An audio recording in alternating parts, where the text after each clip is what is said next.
जो सिर्फ धर्म और जाति के विषय में सोचते हैं, जो भारत माता की जय कहने को देशभक्ति और देश प्रेम बताते हैं, जो सिर्फ जय श्री राम के नाम पर यह सोचते हैं कि यही देशभक्ति है। मैं समझता हूं नहीं, देशभक्ति कहीं है तो खुद से करप्शन खत्म करना शुरू कर दीजिए, रिश्वत देना और रिश्वत लेना बंद कर दीजिए, उसे देशभक्ति कहा जा सकता है। यहाँ के पूर्व प्रधानमंत्री एक बात कहते हैं, जब मैंने उन्हें पढ़ा तो एक लाइन पढ़ी, वो मैंने 50 बार पढ़ी। उन्होंने कहा भारत की उन्नति का रास्ता भारत के खेतों और खलिहानों से होकर गुजरता।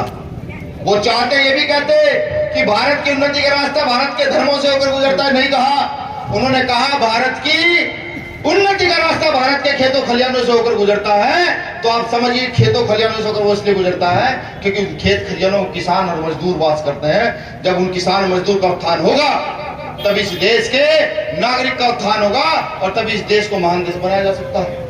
ये भीम आर्मी का जन सैलाब इस देश के नव निर्माण के लिए है, इस देश के उन अधिकारों के लिए है, उन लोगों के लिए है जिन लोगों को आज तक अधिकारों से वंचित रखा गया, ये उनके लिए है जहां आज तक भी शिक्षा का प्रचार प्रसार नहीं हो पाया।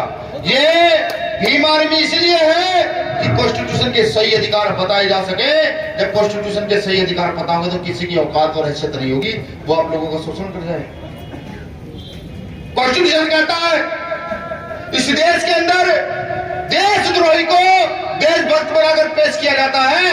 यकीन नहीं तो गूगल पर सर्च मारेगा, वीर सावरकर लिखिएगा, वीर सावरकर के माफी नाम है। उसको इस देश की एनसीईआरटी की बुकों में पढ़ाया जाता है, भारत की विडंबना देखिए।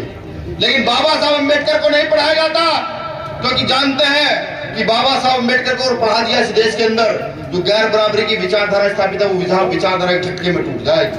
वो जानते हैं चीज। हम ये कहते हैं जिसकी जितनी संख्या बढ़ी उसकी उतनी जिम्मेदारी।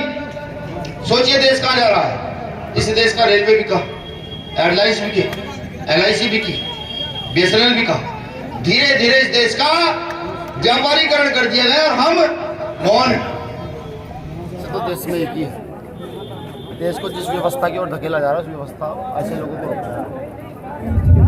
भीम आर्मी के अधिकतर कार्यकर्ता सम्मेलन हो रहा है।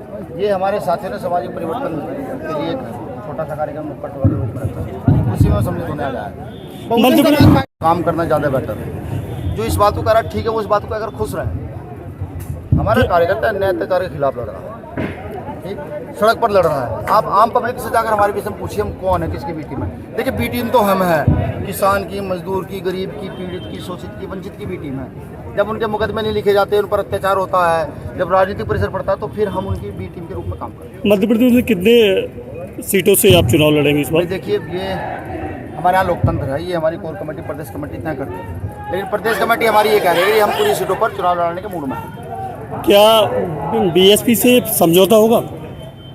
देखिए हम तो नए लोग हैं साहब, राजनीति का हमें क्या भाई, कोई समझौता करना चाहता है, हम कौन से मना कर रहे हैं। आप मुझसे सामाजिक आंदोलन पर सवाल पूछिए कि कैसे परिवर्तन इस देश के युवाओं को किया जाए।